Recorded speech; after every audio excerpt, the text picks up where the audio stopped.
Hey guys, welcome back to MMA Library. Today in MMA and UFC news, Paddy Pimblett claims he would have done better against Islam Makhachev than Charles Oliveira did at UFC 280. Here's the clip. I wanted to get your thoughts on Volkanovski and Islam, yeah.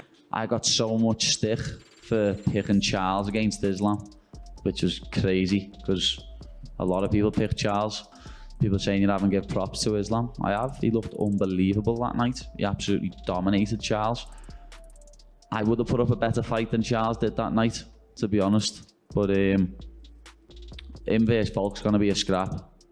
Volk, especially if Volk's power transfers up to 155, because he's probably going to have a speed advantage, and his cardio is going to hold up even more because he's moving a height. So it's a very interesting fight. I'm looking forward to watching it, to be honest.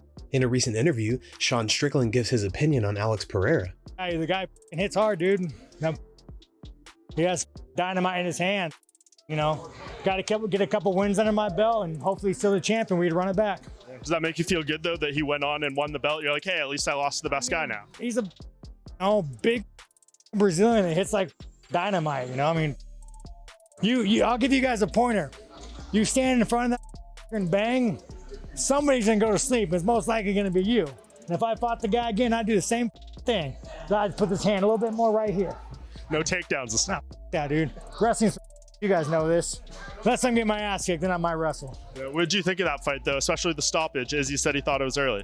I thought Izzy was gonna win just because I thought Izzy was gonna fight like the whole time, just running, you know, not fight, not do man like I did, but Alex, he hits hard, man. I think it was a good stoppage. Is what it is, dude. Dana White discusses how Prochazka injured his shoulder, which ultimately led to his vacating of the light heavyweight belt. Dana said, that night we were in there and we're having the meeting and we're talking about the possibility of him fighting again. He was saying, I think I can come back in 5 months. And the doctor was with us too. The doctor was like, you need to start being realistic about this. The thing I told him was I don't want to put that type of pressure on you where you feel like you have to come back in 5 or 6 months and destroy your shoulder again. Take the time, do it right, get the right surgery. And that night he decided then, I'm not going to hold up the division, I'm going to vacate the title. Stud. That night when it all went down, we had our doctor look at him. The doctor literally said in all the years of the UFC, this is the worst shoulder injury we've ever seen. It's pretty nasty. Him being the savage that he is, he still wanted to fight. No, you can't fight, kid. He tore it good. What happened was it popped out, and he had some guys there at the gym who tried to put it back in the socket, and it ripped and destroyed his shoulder. I tell all the fighters, if anything happens to you, jump in a car and go to the hospital. We will pay for everything. People think that these guys at the gym can fix your shoulder, do this, do that. Don't even risk it. Just go to the hospital. It's crazy, but he will still be looked at as the champ. He never lost the belt, he vacated it. These guys will fight for the title. There might actually be 2 fights that happen before he's able to return after that shoulder surgery. 100% Glover is next. The fight was offered to Glover. He didn't want to take the fight. It will probably be 2 fights before Yuri comes back, so it would be Glover. Chael Sonnen had this to say about Charles Oliveira turning down a rematch against Islam Makhachev. Coach Lima made a very interesting comment. He said that Charles Oliveira turned down an immediate rematch with Islam Makhachev. That was none of his point. His point was not that his client was offered a fight at all. What his point was his next sentence. He said, for emotional stress. I fully get that. Charles Oliveira, right? I mean, he's been waiting to exhale. From the moment he got that championship, his life changes. Everybody wants his attention. He's been waiting to exhale. And when you get beat, there's a moment of that is not a full vindication on the relief, because that is being met with an equal and opposite reaction of stress about how I get it back. It's hard. It's a really hard moment. So when Coach Lima says that emotionally Charles needs a minute, I think that we all understand that. And I will tell you, if anything I have been impressed with in this entire Oliveira era, which might be over, is his mental toughness. Darren Till discredits the various fans and MMA journalists who have said he's finished and assures them he's ready to come back stronger than ever this weekend against Dricus du Plessis. Here's the clip. It's funny because after this fight, I'm 99.9% sure I'm going to win on Saturday. I do believe that. Yeah. And it would be nice to sit back on Monday and just watch a few people come out the woodwork and stuff like that. You know what I mean? So it's a fickle game, and it like people. Of course it is. I mean, okay, I got beat by Brunson, but the 2 fights before that, I'd beat Gaslam and I went toe-to-toe with, my opinion at the moment, the best middleweight on the planet. Like, so I beat Strickland Saturday, everyone's saying it's this new knockout artist. Yep. Like, oh yeah, Till's the next one, God, he's gonna be the champion, this, that. So, well, even, I can say with me, you get beat on Saturday and people, oh yeah, he's definitely done this, that. I'm 29, done nothing, mate. I'm at the top of the game of the sport. This is one thing I know for certain is I'm not going to stop until I reach my goal. I'm not motivated by money, I'm not motivated by fame, I'm motivated by one thing I told myself many years ago, and I will reach it. And I'm 29, I've got, Joe Romero's what, 75, still crushing, dude, so come on. Henry Cejudo is set to return to the UFC and challenge Aljamain Sterling for his bantamweight title.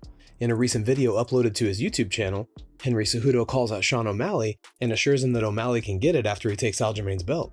Cejudo said, "So Sean O'Malley made some recent comments here in the last couple of days, and he said I want the winner of Aljamain and Cejudo. I actually like that idea. I think what you should do, Sean, I think you should sit pretty, wait for me to beat up Aljamain, and then me and you can have a little showdown. I like that idea, I really do, because I don't know if I really have faith in Sean O'Malley beating Cheeto Vera. You know, could he beat him? Yeah, Cheeto's very, very beatable. You just have to have the IQ and the tactics to be able to beat him. But does Sean have that? He's still the same Sean. That's what I continue to keep telling people. He's still the same guy. What you do is, you wait for me to give Aljamain the beatdown of his life, and then you have next. Then we'll see if that hype train is real." Paddy Pimblett and Dana White went off on Ariel Helwani on an episode of Paddy's podcast a few days ago, and Ariel responded calling them liars and that he was insulted by Paddy's comments. Paddy would then go on to post a photo of him and Dana to social media, saying what a great podcast it was, and made reference to Ariel getting so riled up that he made a response video that was over an hour, and even though Ariel said he wasn't bothered, clearly he was.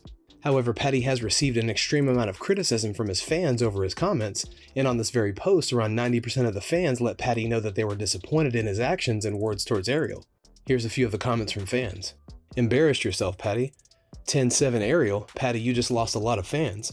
Just you showing off in front of your boss and essentially bullying someone. His version of events on his Twitter makes you look like a right mug, mate. Hard to believe you really care about people profiting off of fighters when you're sitting next to Dana White, whose job is literally to profit off fighters. Had an absolute mare here, lad. Embarrass yourself and our city by cozying up to the boss man who is ripping fighters off. Look at the percentage of income fighters get, compared to pretty much every other sport.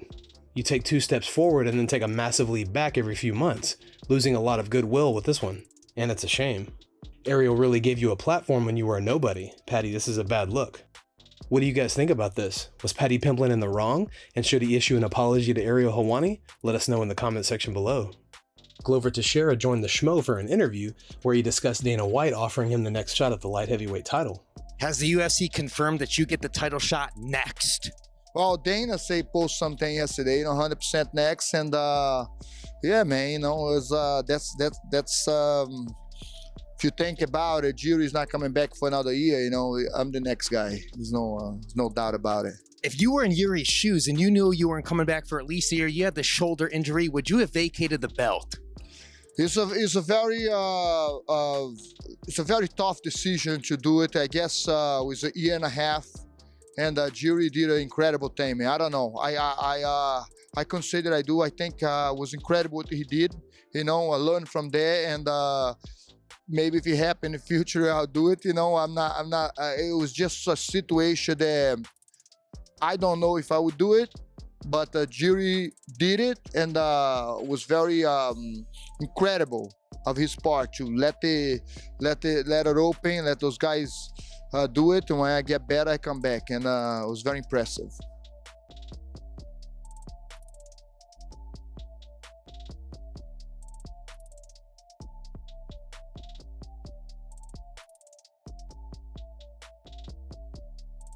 Guys, thanks so much for checking out the video. If you like the content we do here on this channel, don't forget to like and subscribe to MMA Library for all the latest MMA and UFC news. We'll see you in the next video.